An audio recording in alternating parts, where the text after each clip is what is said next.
1984 in Ashtabula, Ohio. My parents were Alonzo and Cynthia Sparks. I had 3 sisters. I graduated from 1898 at the age of 14 from Westerville High School in Jonestown, Ohio.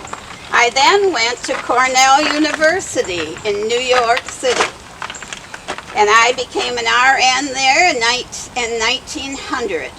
My father was a Baptist minister, and we had moved to many states, many towns through my early childhood. And so when I got out of Cornell, I went to be with my parents in Detroit while I decided what I wanted to do with my life. I got a job in a millinery shop making hats, and I would walk to work every day, and as I walked to work, I passed a barber shop. In this barber shop was a young man going to barber school, and the patrons in the barber shop made a bet with him that he could not get a date with me. Well, in 1904, I married this man. His name was Claude Smith. I married him in Windsor, Ontario, Canada. The lights hurt Claude's eyes in the barber shop, and so we left Detroit, and we rented a farm on Swaffer Road. There we started our family of 4 daughters. Dr. Johnson was Claude's uncle. Dr. Johnson had a doctor's office like in Fostoria and around Mayville. He took care of people. But if they had to go to the hospital, they had to go to Carroll or to Lapeer. And so it was always his dream that a hospital could be established closer to Mayville area. So the Markham House came on the market in 1931. The Dr. Johnson and I kind of got together and decided maybe we would try and buy it and establish a hospital. So on March 17, 1932, the Markham Emergency Hospital and Convalescent Home was licensed. Dr. Barber and Dr. Johnson were the main doctors that used this hospital. I bought the yellow house to the north, and that was the doctor's offices. A little about the hospital itself. It had a slate entryway, had hardwood floors, had 2 bathrooms, one on the first, one on the second floor. There was no showers or tubs, so we had to do bed baths for all the patients. There was no elevator. There was a clothes chute where dirty linen could be thrown down to the basement. There was an operating room, x-ray facilities, and there was a medicine room that was locked in the basement, as well as a morgue. So we had most everything that the hospital really needed. There were 14 rooms on the first and second floor, 6 rooms on the third floor. The third floor was used mostly for older convalescent patients. The first 2 floors were for surgical or immediate medical needs. In 1938, I got a license for a maternity hospital. That meant that we could have babies born here. And so there have been many, many babies born in that hospital through the years. 9 of my 12 grandchildren were born in this hospital. As far as help, Dora Robinson was a cousin of mine from Chicago, and she came to help me with the hospital, and I would employ 4 or 5 country girls who wanted to finish their education at the high school, and I would give them room and board for helping me.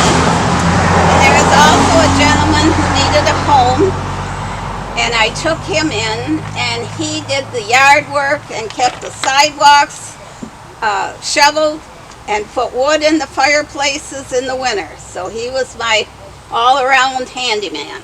The hospital had to be as clean as possible. to prevent infections and spread of disease. One problem we did have was maggots. Maggots was something that people did not necessarily get in the hospital itself, but they would come to the hospital for treatment. And if they had diseases that destroyed their nerves in their legs and their arms and that, they couldn't feel the flies on them. And so they would be admitted to the hospital with maggots, and we would have to pick them out. It was quite an experience. Claude, my husband, was one of 4 or 5 men that ran immediately across the road when the red brick school burned. And there was an explosion, and a window fell and hit him in the back of the head. And he never recovered consciousness.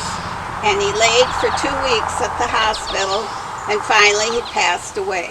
This was a very, very hard time for my daughters and I, because Claude had worked in a gas station at the 10-cent barn, as well as the hospital, to earn extra money to keep his family, and now we had no one.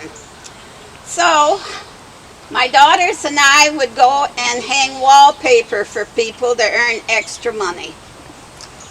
So it is now 1946. The hospital has been running for 14 years, and it is a fulfillment of a dream, a hospital for Mayville. Now I must go take care of my patients. Thank you for coming. My name is George P. Myers. I was born in 1890, and I'm the founder of the transport company called the Mayville Dray Line, which later became Myers Motor Freight in 1923. I started picking up and delivering things with a horse and a wagon in Mayville in 1914. And one of the main things that I did in my early years was to cut and haul blocks of ice to the ice house on Trent Street. We cut the blocks on the surface of Phelps Lake, east of Mayville, on the coldest winter days. And then during the summer months, we delivered them to homes that had an ice box to keep their food fresh. On 2 different cold winter days, I lost a full team of horses with their harnesses and the sled through the ice. They're still there, I reckon, in the mud at the bottom of Phelps Lake. A few years later, my 1934 Model B Ford State truck broke through the ice and was gone. We tried to find them during the summers without any success.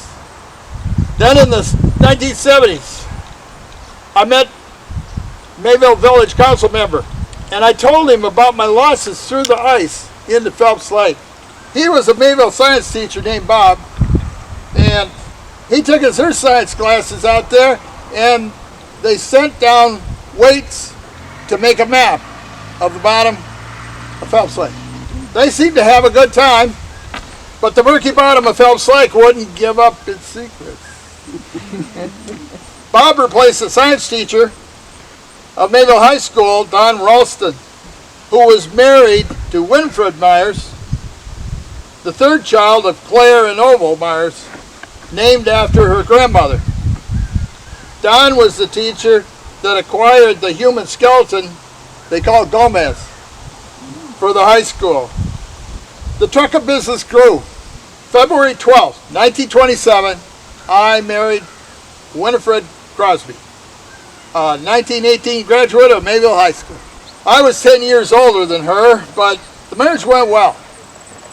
And Winifred gave me 2 sons, Claire and Ralph. Both boys grew up and worked for me at Myers Motor Freight, and Claire married Oval, and they had 6 kids, 3 boys, 3 girls. The 3rd child was the one that married Don. Ralph married a great girl, Grace Shirk, the daughter of a druggist, and they had 4 children. But Ralph died at home of a heart attack when he was only 41. Grace was distraught, but she continued to support the family business. Now, after a few years, Grace and I got married, and I helped raise my 4 grandchildren in a house on Fox Street. By 1966, we had 100 trucks on the road at one time. After my death in 1979, Grace lived in our house on Lincoln Street, next to George Sullivan, where my great-grandson, Brett Pickens, lives there today. His mother is Lynn, and she's the youngest daughter of Ralph and Grace. Now in the 90s, Bob, that same science teacher, was helping Grace with yard work, and one day Grace told him she had a dilemma. She didn't know where she should have her gravestone placed. Should she have it next to Ralph, or should she have it next to me? Bob suggested that she put a stone for herself next to each of us. Later, Grace married the town druggist, Charlie Almack. And so, if you have a chance, sometime, you go over this way, to the west edge of this cemetery, where the Myers plot is. It's between two large maples. And then you can see how Grace solved the problem.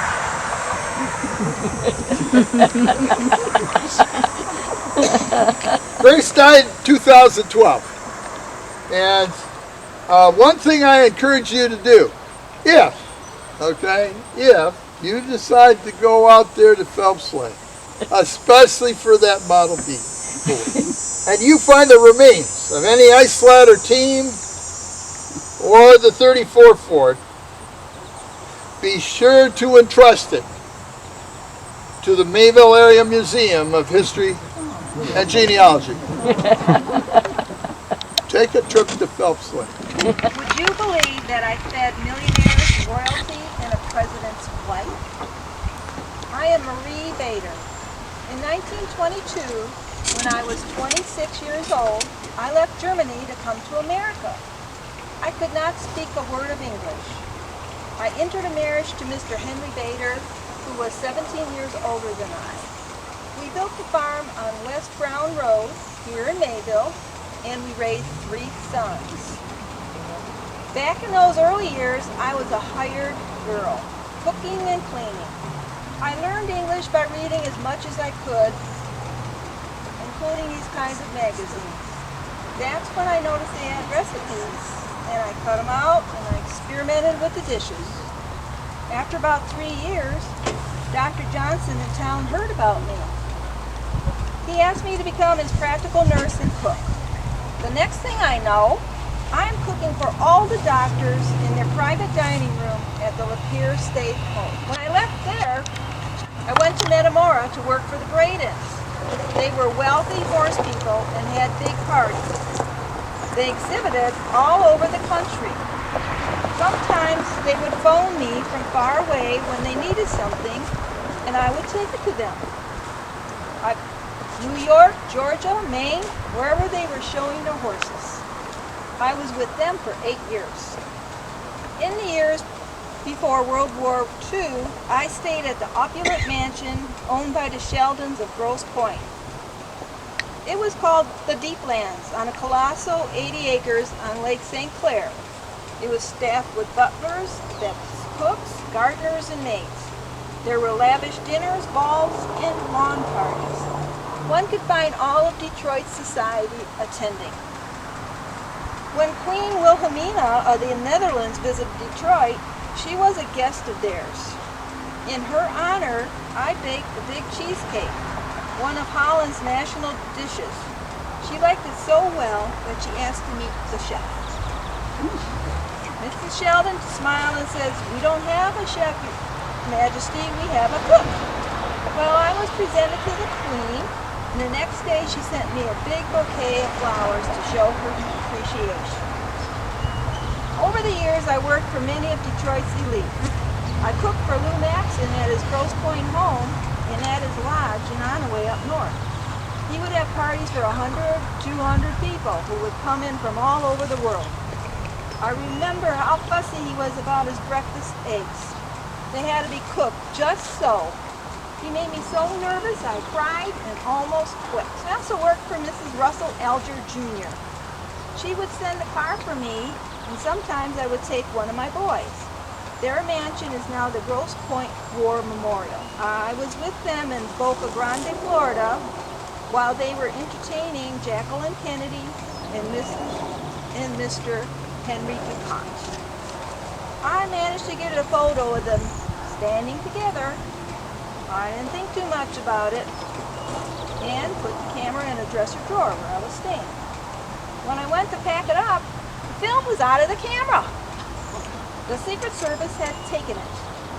Well, I did not like that one bit.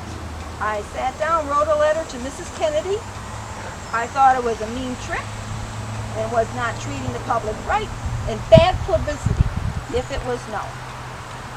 Almost by return mail, I received a big autographed picture from her. It was one of my most treasured mementos.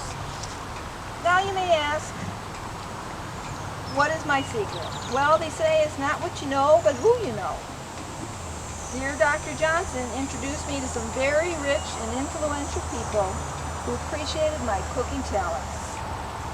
As far and wonderful as Lieben, I lived a wonderful life. It's time to finish setting the type for issue 2 of the paper. I think the Monitor was a good choice for a name for our paper. I plan to be an instrument of observing and keep a continuous track of the goings-on in our town. A tool, no different than any farmer's tool. Let me see. What was I working on? Oh yeah, P-O-T-A-T-O. E. Now the English language is strange. That's going to cause some trouble someday. I can just see it. Our area produced over 12,000 bushels of potatoes last year, and as of March 21st, they're selling for 50 cents a bushel. Our lending library, with over 350 books, has been greatly received by the community. Mark Twain once said, "A man who does not read is no better off than a man who cannot read." And at 5 cents a week for a book, that's a great investment. And with the 2 sets of encyclopedias that were just received, that's enough information. This town may never need more. Our town, will never be as big as the city down below with its 200 plus people, but I plan to keep our 740 residents well informed. Not only do they care about the price of potatoes, they want to know why Japan declared war on China this year, and why Japan has troops in Seoul, Korea.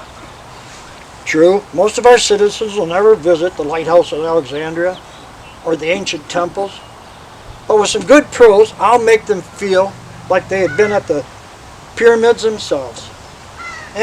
We'll never be as big as the Detroit paper, started 4 months ago, with 17,000 subscribers already. No, we'll be more like the Vassar paper, started a few weeks ago. We'll cover world news, world markets, and local news. No gossip, hard news. I know, Mark Twain said that a lie will beat you to town while the truth is stuck in the ditch. But I hope to be more like the Bible verse in Proverbs. As cold water to a thirsty soul, so is good news from afar.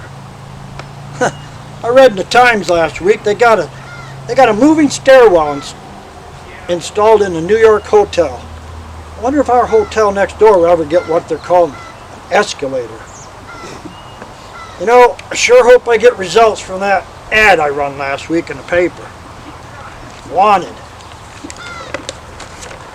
15 or 16-year-old boy, good chance to learn the printing business at this office.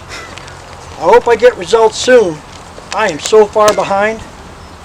With subscription rates at $1.25 a year, I can see why I'm having a hard time keeping up. Prime example, last week's paper, my first one, was a day late. I plan to stay in the community, so I rented Randall's house for a year. Besides, our first subscriber, Peter Dawson of Australia, he wants his paper. What a deal he got, 35 cents for 3 months. But more importantly, George Jewell, whom I called a diamond in the rough in last week's paper, he's our second subscriber to the Monitor. Look at some of the happenings in our town. Bryant, he cut 5,000 lineal feet from one tree a few weeks ago, and 4,000 of them was clear. That's furniture grade. AJ, He's having trouble getting his work done since he broke his wrist. The Township's having an election April 7th. Wonder if I should run for office. I don't think so.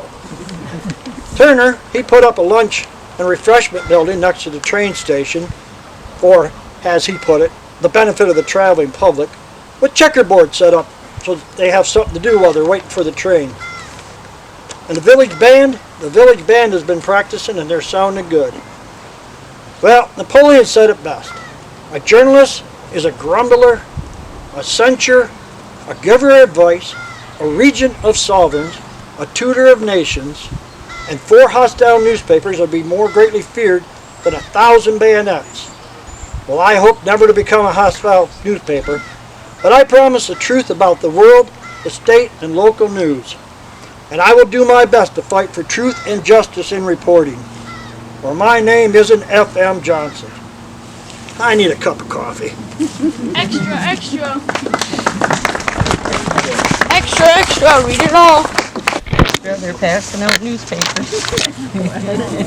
I present the President of the United States, Abraham Lincoln.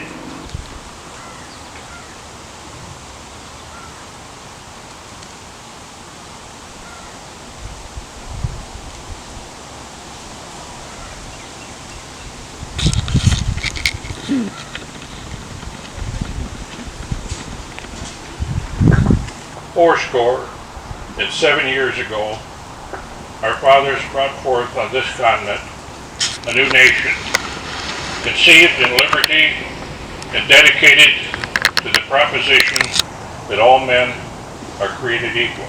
Now we're engaged in a great civil war, testing whether that nation or any nation so conceived can long endure. We are met on a great battlefield of that war. We have come to dedicate a portion of that field as a final resting place for those who gave their lives that that nation might live. It is altogether fitting and proper that we should do this. But in a larger sense, we cannot dedicate, we cannot consecrate, we cannot hallow this ground. The brave men, living and dead, have consecrated it far above our poor power to add or detract. The world will little know nor long remember what we say here, but they can never forget what they did here. It is for us, the living, rather, to be dedicated here to the unfinished work which they who fought here have so nobly advanced. It is rather for us to be here dedicated to the great task remaining before us, that we take from these honored dead the devotion to which the cause for which they gave the last full measure of devotion. That we here highly resolve that these dead shall not have died in vain. That this nation, under God, shall have a new birth of freedom. That government of the people, by the people, and for the people shall not perish from the earth.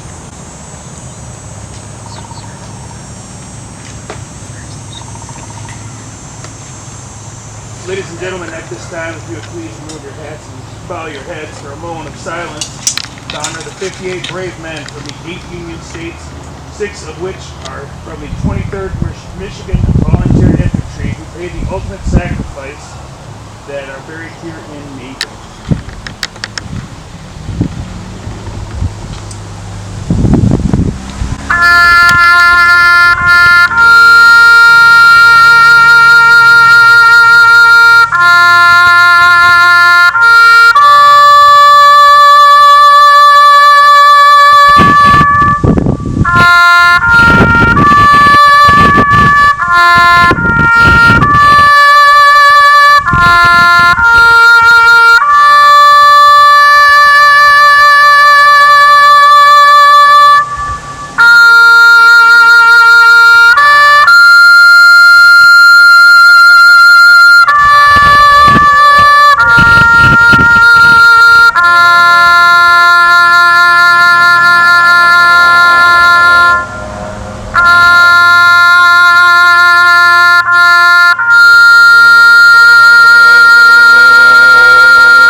Hello folks, my name is Reverend Charles Mills, but you can just call me CB, Reverend CB Mills.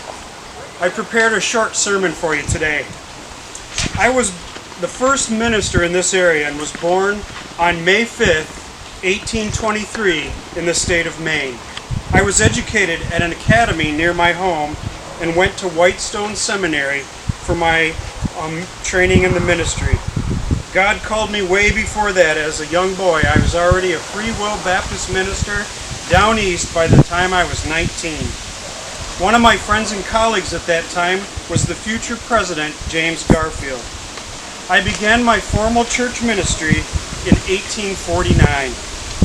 During this time, I courted the lovely Ann Morrison, also of Maine, and we were married in 1851. Shortly thereafter, I took a job as principal of Georgia Seminary in Ohio. But only 4 years later, my health began to fail, and Ann and I decided to move west to the newly formed village of May, later to be renamed Mayville. Even though the area was a wilderness, we bought 200 acres, about a mile southwest of here, and there we built a small log cabin. It was quite a change from the life that Ann and I were used to, but I'm happy to say that on Sunday, April 21st of 1856, I preached my very first sermon from that cabin to the few people who were settled in the area. I'm sure you remember some of the names: Fox, Meade, Fulton, Dickerson, and Randall. My church work was truly pioneered, as I had to walk or ride horses to make my calls. Our first daughter, Cynthia, was born on June 22nd of 1856, and she was the first white child born in Fremont Township. Ann and I were blessed with 10 more children, including 2 sets of twins. And the Mills name lives on today as my great-great-great-grandsons live in New Hampshire. Well, I'll never forget the first wedding I officiated in the spring of 1857. That young couple walked all the way from Fostoria to my cabin to be married.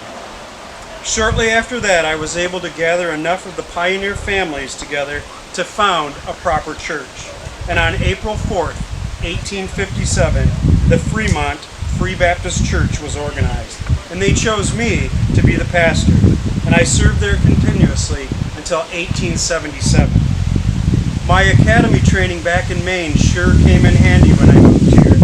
Well, I was called on to be a surveyor, a lawyer, a teacher, a doctor, and most importantly, a minister of the gospel. I was instrumental in surveying and organizing the surrounding townships and school districts. I even named the township that you're in, Fremont. I served as judge of probate from 1860 to 1869. And in 1869, I entered politics. I was elected to the office of state senator in 1869 and represented the 27th district, which comprised 13 counties from Lapeer all the way to the Straits of Mackinac. I was a member of the State House of Representatives in 1876 and 1877.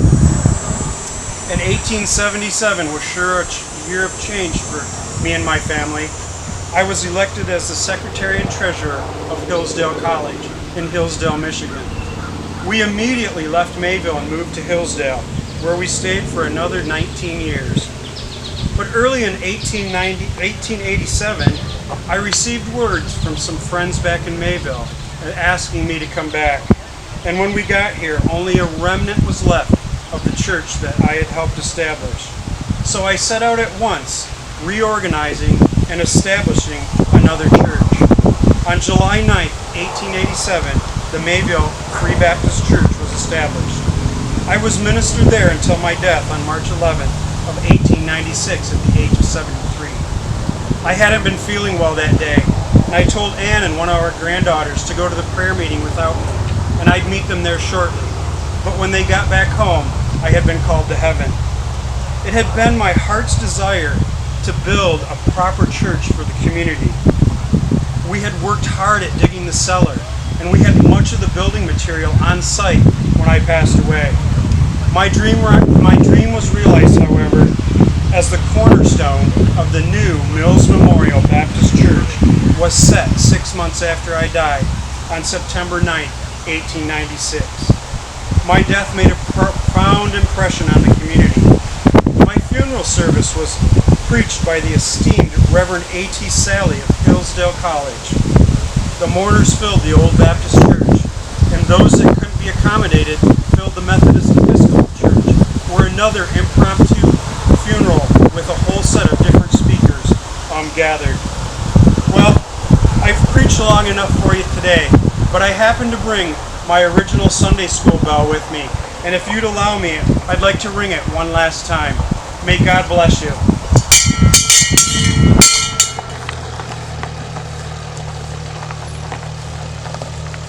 Greetings, travelers.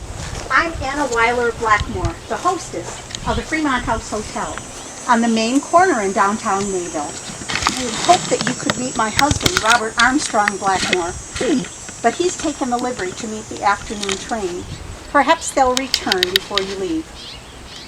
I was born in Clarence Hollow, New York, in the middle of the war between the states. I was the 8th of 11 children born to Conrad and Elizabeth Schaefer Weiler, who were German immigrants. When I was just 3 years old, our family moved to Mayville and established a farm on the north side of town.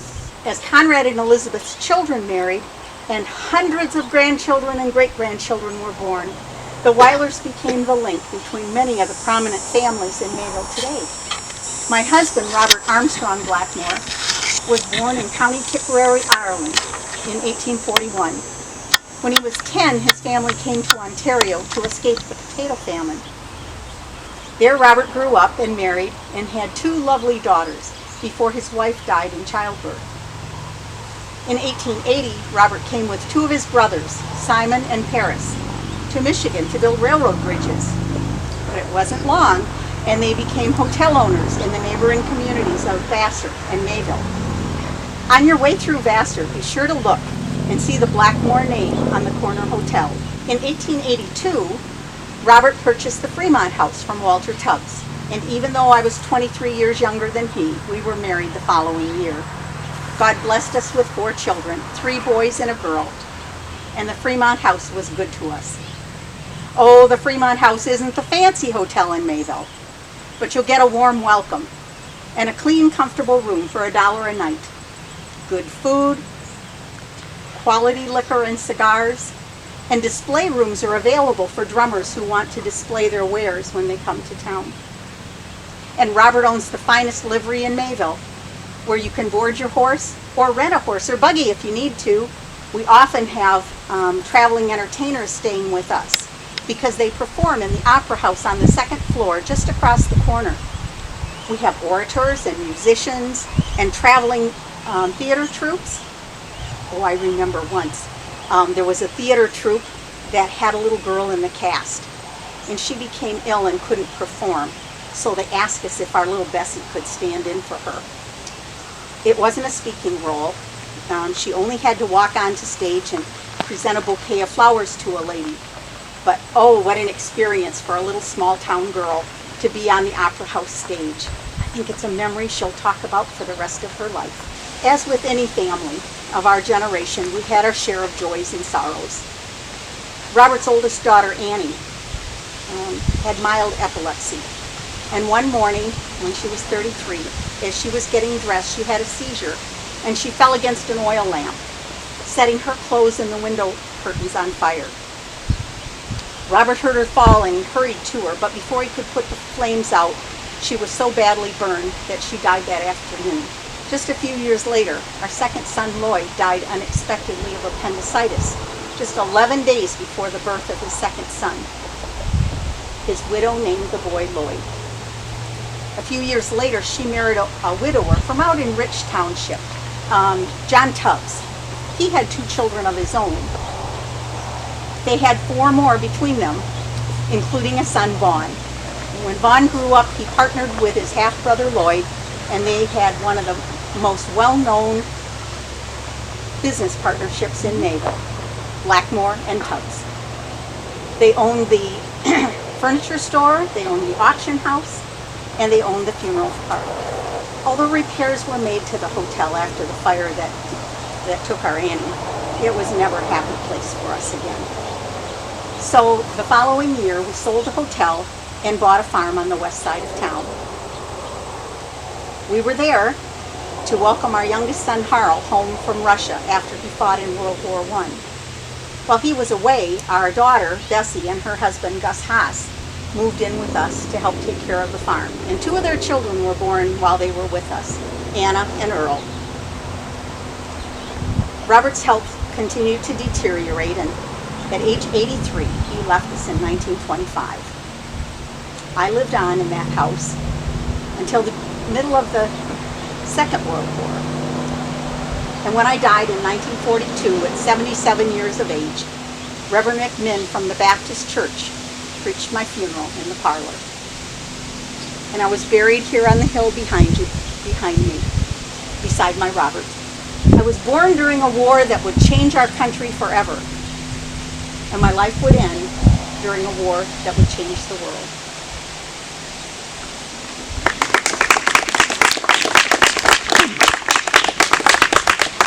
My name is Joseph Evelyn. I was born in Bradford, New York in 1851 and continued to live there for the first 36 years of my life. During that time, I graduated from college and married my wife, Clara. I began a career as a teacher, but in 1885 I was admitted to the bar and began to practice law in New York. Also in 1885, my younger brother Thomas and I became acquainted with Henry Knickerbocker, Esquire, a former New Yorker who had relocated to Mayville, Michigan. Thomas had also previously lived in Michigan, having graduated with a law degree from the University of Ann Arbor in 1882. E.G. Fox, who owned a mercantile establishment in Mayville, offering dry goods, groceries, and clothing to the communities, and was a state senator representing the area, convinced Tom and me, along with Henry Knickerbocker, of the need for banking services in Mayville. Senator Fox offered us a corner of his department store, located at the southwest corner of Fulton and Turner Streets, to establish a bank, and in 1885, the firm of Evelyn, Knickerbocker and Company formed the Bank of Mayville. In 1887, Clara and I moved to Mayville. By that time, 2 years after its establishment, the Bank of Mayville was financially prosperous enough to support the construction of a new building located at 6101 Fulton Street, across the street from the Fox department store. The new building was 2 stories, housing the law office of T.J. Evelyn upstairs, and the first story remained the office of the bank for the next 70 years until 1957. In 1891, the Evelyn, Knickerbocker and Company firm organized another bank in Mansalona, Michigan, which became known as the Antrim County Bank. Also in 1891, my nephew, Abel Evelyn, moved from New York to join Tom and me in operating the Bank of Mayville. Abel became a prominent citizen in the neighboring town of Fostoria, and his interest caused him to open the Bank of Fostoria in 1901. That bank was operated by Abel until his death in 1931, and then by his son Hugh until it closed in 1937. By 1982, I was president of the village board of Mayville, and Thomas was serving as attorney for the village. We were active in the community and in the development of the village.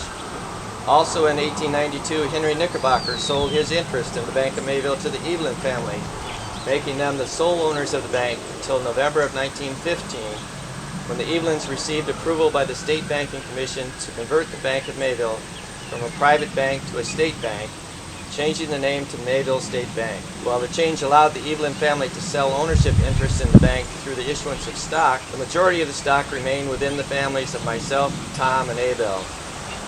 Also with the change to a state bank, my role changed from being a partner to being president of the bank, and I continued in that role until my death in 1922. Clara and I were blessed with 4 children, 2 daughters and 2 sons, with 1 son passing while still an infant. My remaining son, Maurice, became active in running the bank at an early age due to my declining health, becoming an officer of the bank in 1911 at the age of 18 while still in school, and progressing to become president upon my death 11 years later. My brother Thomas eventually moved to California for the remainder of his life, although he remained a shareholder of the bank until his death, and I spent the winters of the last 10 years of my life in California and Florida, returning home to Mayville to die in June of 1922.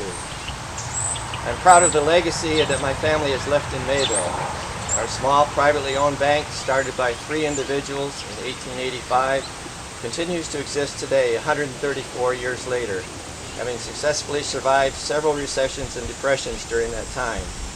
It remains independent, serving the Mayville, Fostoria, and neighboring areas. It is now owned by approximately 400 shareholders, the majority of whom are Mayville residents or former residents, and a few of them are my relatives. Hi everyone. I started life as Bernice Duncan, born in Silverwood, Michigan in 1927. I attended Mayville High School and I graduated in 1944. That was during the war. When I was in high school, I did things like go to basketball games, and I even was in the senior play, Young and Lively. And we even went to a cast party at Eddie Hallis's house. You know, my uncle Norman Duncan was in World War II. In fact, he was killed in the war. He was killed in 1945, just before the war ended. He was in the Navy, and there was a kamikaze pilot that hit his ship. I worked at the Mayville Post Office, and that's actually where I met my future husband, Noel Sucker. We were married in 1949. Now, I did normal housewife things, cooking, gardening, sewing, knitting. Noel worked for Detroit Edison, and one of his favorite things to do was shooting. Well, I decided that I would try shooting as well. That way we could spend more time together and also maybe become better friends. My first weapon, just like this, was a .22 caliber rifle. But I really liked the high power rifles better, so that's what I switched to. They're called a large bore gun.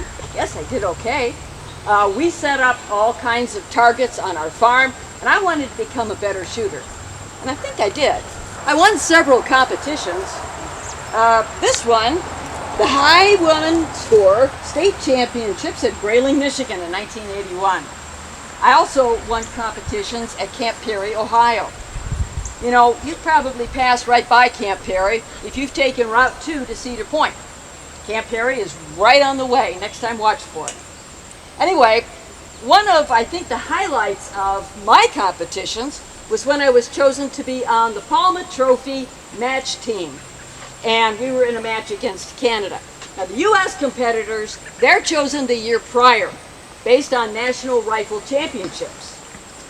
There's 3 different matches. There are 2 matches that are 600 yards and 1 match that's 1,000 yards. I was kind of proud to be the only woman out of all 25 U.S. competitors. You know, thinking back, I think probably my ancestors were shooters too, if you go far enough back. But their weapon probably wasn't like that. They probably used a musket. Muskets are very different. The bore of the musket is smooth, and the ammunition comes out without a whole lot of guidance. That's probably where they got the saying, you can't hit the broadside of a barn, because they probably couldn't. Anyway, those muskets were very different than the rifles we use today. Today, the rifles have a spiral inside of the barrel, so the ammunition comes out spinning, and it's much more likely to hit what you're aiming at. But those old muskets, they're probably the ones that inspired the saying, lock, stock, and barrel, if you're taking the whole thing. Well, if you think about it, the musket, the lock, that's the firing mechanism. The stock, the part that goes against the shoulder, and then the barrel, of course, that's where the ammunition comes out. So if you took the lock, the stock, and the barrel, you did take the whole thing. So it's amazing where some of those old sayings come from. Well, it's getting about time I need to walk my dogs. So I'm very glad that everyone came here to the cemetery today. Thank you all for coming. And you all have a good rest of the day. Bye!